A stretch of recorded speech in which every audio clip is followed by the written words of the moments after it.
रुबिका लियाकत की इस बात से तो मैं भी सहमत हो जाता हूं। आप सुनिए और आप भी सहमत हो जाइए। और मैं ये भी आपसे चैलेंज कर लेती हूँ कि ये बात जाकर आप कांग्रेस को कह दीजिए, वीर सावरकर की जय आप बुलवा दीजिए, बाबरी मस्जिद पर कुछ बुलवा दीजिए। आप कभी इधर कभी उधर दो किश्तियों में पैर नहीं रखेंगे सर, यही आलम होगा जो अभी आपके साथ हुआ है। मैं रुबिका जी शिवसेना, एक मिनट रुबिका जी 5 सेकंड। हाँ? मैं शिवसेना का कार्यकर्ता हूं, अपनी पार्टी। उद्धव ठाकरे आखिर शिवसेना के असली उत्तराधिकारी क्यों नहीं बन पाए, ये सवाल सभी के मन में है। बीजेपी ने एक तरह से हिंदुत्व पर कब्जा कर लिया, कहना गलत नहीं होगा आज की सिनेरियो में। इस वीडियो में यही समझाता हूं मैं आपको। ना राज ठाकरे ना उद्धव ठाकरे बाल ठाकरे साहब की विरासत को नहीं ले पाए, एक नाथ शिंदे लेके उड़ गए। थोड़ा सा एक चीज समझाता हूं मैं आपको। हिंदू हृदय सम्राट के नाम से मशहूर बाला साहब ठाकरे की विरासत को एकनाथ शिंदे ने उद्धव ठाकरे से छीन लिया। इसकी वजह है कुछ। देखिए, उद्धव, आपको बाला साहब ठाकरे के बारे में कुछ बताता हूं। 90 के दशक में भारतीय राजनीति को बहुत नजदीक से देखने वाले पत्रकार बताते हैं कि देश के एकमात्र हिंदुत्ववादी नेता बाला साहब ठाकरे इतने कट्टर थे कि वो बाबरी मस्जिद के विध्वंस की जिम्मेदारी ताल ठोक करके लेने का साहस वही था, उन्हीं में था और कोई लेता नहीं था। 1987 में मुंबई के विले पार्ले के उपचुनाव में बाला साहब ठाकरे ने एक सभा में यहां तक कह दिया था कि हमें चुनाव हिंदुओं की रक्षा के लिए लड़ रहे हैं, हमें मुस्लिम वोट बैंक की परवाह नहीं है, यह देश हिंदुओं का है और उनका ही रहेगा। उपचुनाव जीत गए थे, लेकिन फिर इन भड़काऊ माना कोर्ट ने इनका कैंसिल कर दिया, फिर बैन भी लगाया कि आप वोट नहीं दे सकते। हिंदुत्व को लेकर बाला साहब ठाकरे इतने ज्यादा सख्त थे जो आज के दौर की बीजेपी भी नहीं है। उन्होंने एक बार मुसलमानों के मताधिकार को वापस लेने तक की बात कह दी थी। शिवसेना ने भी साल 2015 में इसको दोहराया था, लेकिन फिर बात नहीं बनी। देखो, उद्धव ठाकरे ने अपने पिता की विचारधारा से समझौता किया। संसद में, जैसे एग्जांपल दूं, संसद में वक्फ बोर्ड बिल पर शिवसेना ने कांग्रेस वाला स्टैंड नहीं लिया। इसके लिए मुसलमानों ने मातोश्री पहुंच करके उद्धव से शिकायत कर दी। इस तरह से शिवसेना यूबीटी यानी कि उद्धव ठाकरे की शिवसेना ने केवल एक मुस्लिम को इस बार विधानसभा चुनाव में टिकट दे दिया, जबकि अजीत पवार ने कई मुसलमानों को टिकट देकर के भी हिंदुओं का वोट पाने में वो सफल रहे। समझिए इस बात को। और देखिए, उद्धव ठाकरे ने मुसलमान शासकों के नाम पर बने जिलों का नाम बदलने वाले फैसले का भी कभी विरोध नहीं किया। कुल मिलाकर के जो आपके पिताजी की आइडियोलॉजी थी उस पर आप चले ही नहीं। आपका जो पाल घर पे भी जो आपका रवैया था, ढुलमुल था। प्रॉब्लम पता कहां आती है, मैं आपको समझाऊंगा आगे। पहले एक पॉइंटर समझ लीजिए। आरएसएस के हिंदुत्व से जहां बीजेपी प्रभावित थी ना, बहुत प्रभावित थी, वहीं सावरकर के हिंदुत्व का प्रभाव शिवसेना पर रहा है। पर कांग्रेस के समर्थन से बने मुख्यमंत्री के चलते उद्धव ठाकरे कभी भी सावरकर के अपमान को कभी अपमान नहीं माना। राहुल गांधी ने अपने हर भाषण में सावरकर को इज्जत को तार तार कर दिया, माफी वीर करके इन्होंने बात कही। अब अलायंस में थे तो उद्धव ठाकरे गठबंधन धर्म को निभाते रहे, उन्होंने कभी इसका खुले में विरोध नहीं किया। पीएम नरेंद्र मोदी ने यहां तक चैलेंज कर दिया, मजबूरी समझ में आ गई थी उनको कि उद्धव ठाकरे आप एक बार वीर सावरकर की तारीफ तो कर दीजिए। कांग्रेस नेताओं से भी कहा कि उद्धव ठाकरे कम से कम ये तो करा दीजिए। मैं आपको एक चैलेंज देता हूं कि राहुल गांधी से बाला साहब ठाकरे को हृदय हिंदू सम्राट कहलवा दीजिए। अब बीजेपी ने इस तरह इस मुद्दे को भुनाया कि उद्धव ठाकरे को जवाब देना बड़ा मुश्किल पड़ गया। सावरकर पर समझौता करने का असर यह हुआ कि लोगों ने शिंदे को असली शिवसेना मान लिया और बात खत्म। आज आंकड़े मिरर आपके सामने हैं और विरासत निकल गई हाथ से। एक निचोड़ मैं आपको बताता हूं, आपकी जिंदगी में भी काम आएगा। कोर आइडियोलॉजी से हटोगे तो हटा दिए जाओगे। बीजेपी या तो मुस्लिम अपीजमेंट की राजनीति करे या फिर सॉफ्ट हिंदुत्व पे आ जाए, फिर धीरे धीरे सेक्युलर हो जाए।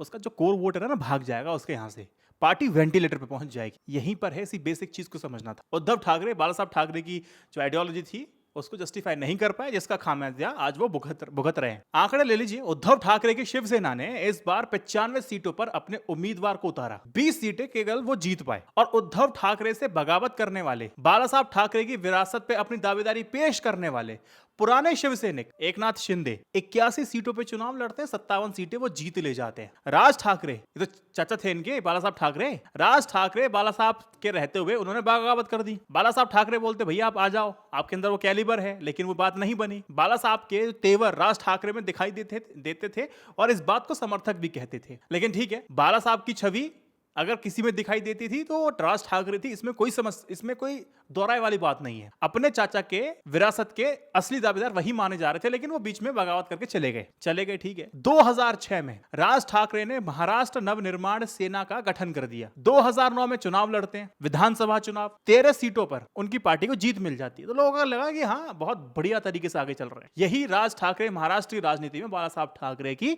विरासत को संभालने के लिए तैयार हो रहे हैं, अब काबिल भी हैं। लेकिन मराठी मानुष और उत्तर भारतीयों से नफरत की जो राजनीति थी ना, वो 2009 के बाद परवान पे नहीं चढ़ पाई। अगर थी भी तो वो तब्दील भी कुछ नहीं हो रहा था, लोग जुड़ भी नहीं रहे थे, वो फिर साइलेंट हो गए। ये हाल हो गया आज की स्थिति में कि राज ठाकरे की पार्टी महाराष्ट्र नवनिर्माण सेना ने इस बार चुनाव में पूरे महाराष्ट्र में लगभग 128 के आसपास अपने उम्मीदवार उतारे, एक भी सीट नहीं जीत पाए। अगर ये कहा जाए कि बाला साहब ठाकरे की मृत्यु के बाद महाराष्ट्र में बीजेपी शिवसेना से बड़ी हो गई है और उद्धव ठाकरे को ऐसी चुनौती मिल रही है जो बाला साहब ठाकरे की विरासत ही उनके हाथ से फिसल गई। एकनाथ शिंदे की इस जीत से शिवसेना के बाला साहब ठाकरे की विरासत के साथ विचारधारा पर भी उनकी दावेदारी और ज्यादा मजबूत हो गई है। अगर इस बात को कहा जाए तो उसमें कोई गलत तो नहीं है। 2022 में जब शिंदे ने अविभाजित शिवसेना को तोड़ा था, उस वक्त उनके साथ 40 विधायक थे, विधायक 40 और कुछ निर्दलीय विधायक थे। उस समय उन्होंने उद्धव ठाकरे की सरकार गिरा दी थी। तब से उद्धव ठाकरे एकनाथ शिंदे को गद्दार कहने लगे, लेकिन महाराष्ट्र की जनता को इससे कोई बहुत बड़ा फर्क नहीं पड़ा और मैंडेट दे दिया इनको। यहां पर कई लोग इस बात को भी कह रहे हैं कि महाराष्ट्र विधानसभा के चुनावी नतीजों से एक बात बिल्कुल क्लियर साबित हो गई है कि कौन असली शिवसेना है और बाला साहब ठाकरे की विरासत का सही उत्तराधिकारी कौन है। अब मैं आपको ना इस पॉइंट को थोड़ा और खींच के ले जाना चाहता हूं। दूसरा पक्ष यहां पर दोस्त ये भी बन जाता है कि एकनाथ शिंदे को जो जीत मिली है वो बीजेपी के साथ रहने से मिली है। अब बीजेपी के बाहर एकनाथ शिंदे शिवसेना को जिंदा रख पाएंगे, सवाल तो ये बना है। सोचो बोले भाई तो आगे की बात है, लेकिन आज तो स्थिति यही है। चलो एक और सवाल बोलता हूं। अब आप मेरे से पूछेंगे उद्धव ठाकरे की तो राजनीति खत्म हो गई साहब, अब क्या होगा?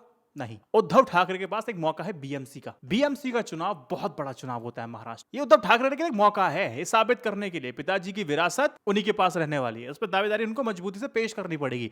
लेकिन जो मैंडेट उनको मिला है उसके आधार पर तो बड़ा मुश्किल लगता है, ऐसा पब्लिक को भी लगता है। पॉलिटिकल एक्सपर्ट एक बात कहते हैं कि आप ये सब छोड़िए कि बीजेपी ने हिंदुत्व पे कब्जा कर लिया। यहां पर एक बात ये समझनी होगी आपको कि उद्धव ठाकरे की शिवसेना के कमजोर होने या फिर खत्म होने की बात यहां पर नहीं है। आने वाले दिनों में भारत की राजनीति में प्रांतीय दलों के, क्षेत्रीय दल के, प्रांतीय दलों के मुश्किलें और ज्यादा बढ़ने वाली है। भारत में अभी जिस किस्म की जो राजनीति चल रही है उसमें राजनीतिक दल खुद को फिट नहीं कर पाएंगे, रीजनल पार्टीज अपने आप को फिट नहीं कर पाएंगी, उनके लिए बहुत जगह नहीं बचेगी। बहुसंख्यकवाद और अधिनायकवाद की राजनीति बहुत जोरों पर है। बहुसंख्यकवाद आबादी इस राजनीति को पसंद कर रही है। ऐसे में केवल बाला साहब ठाकरे की विरासत ही नहीं, किसी भी विरासत को भी खतरे में ये वाली बात डाल सकती है। तो इससे क्या होगा ना कि भैया वन मैन शो अगर चलेगा तो रीजनल पार्टी के साथ बड़ी समस्या आने वाली है। जो नेशनल पार्टी के पास साधन संसाधन लोग और वो मीडिया का कनेक्ट ये सब रहता है, वो रीजनल पार्टी के पास नहीं रहता भाई साहब। उनकी खुद की अपनी एक सीमाएं होती हैं, उसमें बंधे रहते हैं। तो ये पॉलिटिकल एक्सपर्ट एक बहुत बड़े इशारे की तरफ बात कह रही है।